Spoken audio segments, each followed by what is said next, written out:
यह कोई साधारण कथा नहीं, यह है एक स्त्री की शक्ति की कहानी।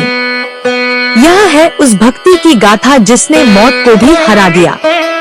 यह है सावित्री और सत्यवान की अमर प्रेम कथा। लेकिन चलिए पहले जानते हैं सावित्री कौन थी। बहुत समय पहले मद्र देश के राजा अश्वपति अपनी पत्नी के साथ रहते थे। राजमहल था, वैभव था, पर एक पीड़ा थी, संतान नहीं थी।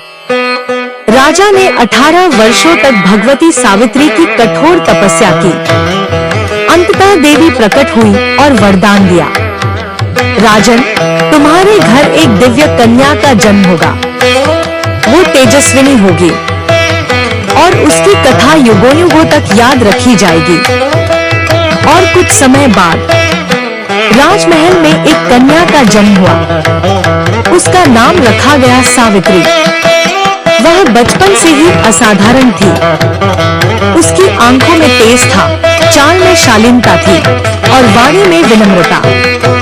राजमहल में बड़े बड़े ऋषि मुनि आते और उसे देखकर कहते, यह कन्या तो साधारण नहीं, यह तो शक्ति स्वरूपा है। वह विद्याओं में निपुण हुई, धर्म का गहन ज्ञान लिया और एक दिन उसने प्रण लिया, मैं विवाह करूंगी, लेकिन जिसे स्वयं चुनूंगी, जो आत्मा से सच्चा हो, भले ही संसार से साधारण लगे। और यहीं से शुरू होती है असली कथा।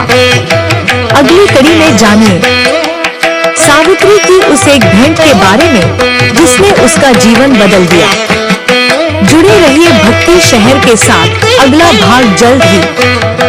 जहां नारी शक्ति हो, वहां असंभव भी संभव हो जाता है।